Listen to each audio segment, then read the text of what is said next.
प्रिय बच्चों, आज हम इंटरमीडिएट के छात्रों के लिए वैद्युत धारिता वाले पाठ से एक बड़ा ही महत्वपूर्ण टॉपिक है वन डे ग्राफ जनित्र, वन डे ग्राफ जनरेटर। ये आपको समझा रहे हैं। देखिए, ये वैज्ञानिक वन डे ग्राफ उनका नाम है, वैज्ञानिक का उनके नाम पर है। ये सन 1931 में एक ऐसे स्थिर वैद्युत जनरेटर की रचना की जिसकी सहायता से 10 लाख वोल्ट यानी 10 की घात 6 वोल्ट की कोटि का विभवांतर उत्पन्न किया जा सकता है। यानी हाई वोल्टेज का विभवांतर इस जनरेटर की सहायता से हम क्रिएट कर सकते हैं, उत्पन्न कर सकते हैं। ठीक है, तो यहाँ पर हमने एक जनरेटर की है। अच्छा, ये जनरेटर जो है किस सिद्धांत पर कार्य कर रहा है, उसका सिद्धांत देखेंगे, प्रिंसिपल इसका देखेंगे कि इस जनरेटर का सिद्धांत निम्न दो घटनाओं पर आधारित है। दो महत्वपूर्ण घटनाएं हैं जिनके सिद्धांत पर यह जनरेटर बनाया गया है। ठीक है, तो क्या है? पहला कि किसी चालक के नुकीले सिरों, यहाँ पर दो चालक दिखाए गए हैं जिनके सिरे नुकीले हैं, कंघियां दो बनी हुई हैं। नुकीले सिरों पर आवेश पृष्ठ घनत्व, उसका सूत्र होता है सिग्मा बराबर Q/A। और नुकीले सिरे का क्षेत्रफल जो होगा वो बहुत कम होगा, तो ये कम होगा तो सिग्मा ज्यादा होगा, तो आवेश पृष्ठ घनत्व अधिकतम होता है, जिससे इस भाग के निकट तीव्र वैद्युत क्षेत्र उत्पन्न हो जाता है। जब आवेश पृष्ठ घनत्व ज्यादा होता है तो तीव्र वैद्युत क्षेत्र उत्पन्न हो जाएगा। हो जाने से वहां की जो वायु है, उसके आसपास में जो वायु है, तो वायु के जो अणुओं का आयनीकरण हो जाता है। आयनीकरण हो जाने से धनायन और ऋणायन यानी इलेक्ट्रॉन और धनायन उत्पन्न हो जाते हैं, जिससे नुकीले भाग के निकट विपरीत प्रकृति का आवेश, तो नुकीले भाग के जो पास में है विपरीत प्रकृति का आवेश इसके पास में आ जाएगा और समान प्रकृति का धनावेश जो है वो इससे दूर चला जाएगा। निकट तथा विपरीत प्रकृति का आवेश तथा समान प्रकृति का आवेश दूर की ओर चला जाता है, तो समान आवेश दूर की तरफ प्रतिकर्षित होगा और विपरीत आवेश इसी ओर आकर्षित होगा। तो ये डीसी स्रोत से इसको प्लस का आवेश दिया गया, प्लस का विभव दिया गया है, तो वायु का आयनीकरण हो जाएगा। वायु के आयनीकरण से धनायन जो उत्पन्न होंगे वो यहाँ पर एक दो पुली दिखाई गई हैं, घिरनी है, इन पर ये बेल्ट लगी हुई है। जब ये घिरनी घूमती हैं तो इससे क्या होता है कि जो धनायन है वो ऊपर की ओर चले जाते हैं। ठीक है, ये तो हो गया पहला सिद्धांत इसका। दूसरा है किसी खोखले गोले को दिया गया आवेश उसकी बाहरी सतह पर समान रूप से वितरित हो जाता है, जिससे आवेशित खोखले गोले का विभव बढ़कर के सूत्र के अनुसार आवेश के अनुक्रमानुपात में बढ़कर B बराबर 1/4πε0 Q/R हो जाता है, जहाँ R इस गोले की त्रिज्या है। अब देखिए, यहाँ से समझाते हैं आपको। यहाँ पर ये दो पुली दिखाई गई, घिरनी, इन घिरनी के ऊपर एक बेल्ट चढ़ा दी गई है, एक पट्टा लगा दिया गया है। इसको इस मोटर से घुमाते हैं घिरनी को, और इसको एक डीसी स्रोत से जोड़ करके ये दो कंघियां लगी हुई हैं यहाँ पर। एक ये है C1 कंघी, ये है C2 कंघी। तो C1 कंघी जो है इसको कहते हैं स्प्रे कॉम्ब और इसे कहते हैं कलेक्टिंग कॉम्ब। स्प्रे कॉम्ब को हिंदी में कहेंगे फुहार कंघी। ये क्या करती है? फुहार करती है, यानी आवेश को फुहारती है ऊपर की ओर। और ये पट्टा जब घूमता है तो इस पट्टे की सहायता से ये आवेश कहाँ पहुंच जाता है? इस कलेक्टिंग कंघी के पास पहुंच जाता है, जिससे ये कलेक्टिंग कंघी जो है ये तीव्र वैद्युत क्षेत्र के कारण ये आवेश जो है इधर इसके सिरों पर ये चिपकते रहते हैं। सिरों पर चिपकते हैं चूंकि इसका संबंध किससे है? इस खोखले गोलीय चालक से है।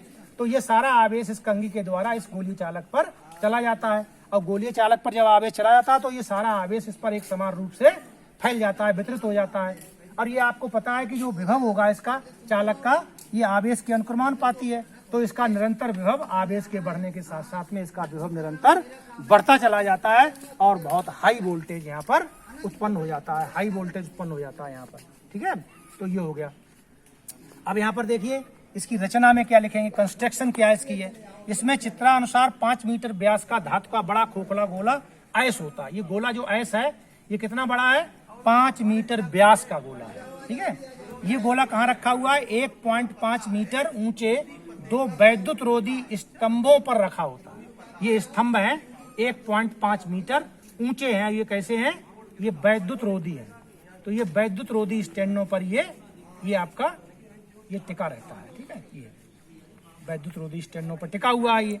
ठीक है, जिससे कि आवेश इस पृथ्वी से इसका आवेश का कनेक्शन ना हो पाए और आवेश इसी चालक पर रुका रहे। ठीक है, तो ये वैद्युत रोधी स्टैंड पर रखा होता है। और P1 P2 दो घिरनी है, यानी ये पुली हैं दो। कौन कौन सी? एक ये P1 और एक P2 पुली है, घिरनी है। और C1 फुहार कंघी है और C2 संग्राहक कंघी है।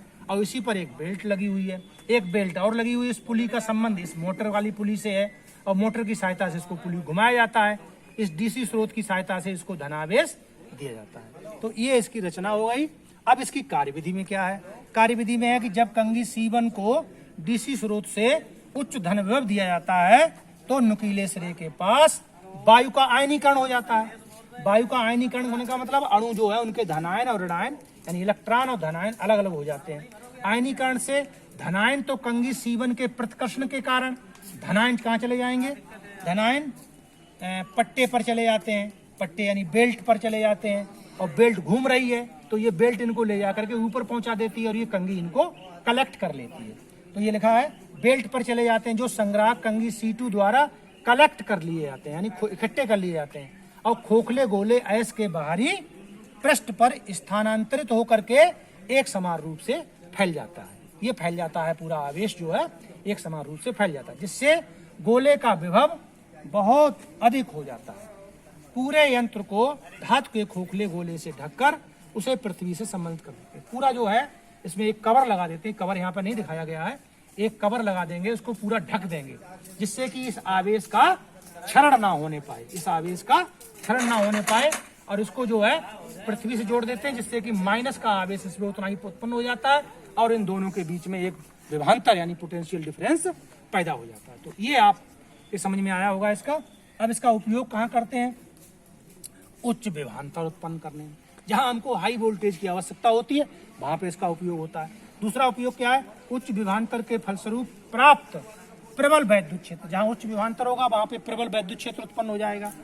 प्रबल वैद्युत क्षेत्र का उपयोग कहाँ करते हैं? आवेशित कणों जैसे इलेक्ट्रॉन, प्रोटॉन, धनायन वगैरह को त्वरित करके, यानी उनको त्वरित करने के लिए, उन्हें एक्सेलरेटिंग करने के लिए क्या करते हैं? उनकी ऊर्जाओं में वृद्धि करने में, उन्हें एक्सेलरेट करके क्या कर देते हैं?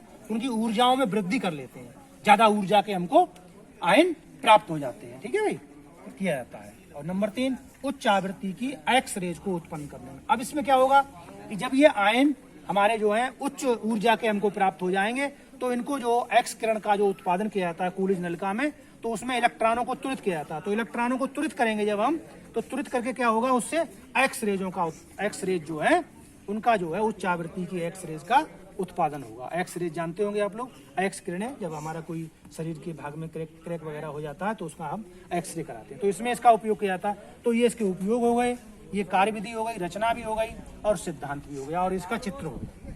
तो ये जो है बोर्ड परीक्षा के लिए बड़ा इंपॉर्टेंट टॉपिक है, इसको आप लोग समझते हैं।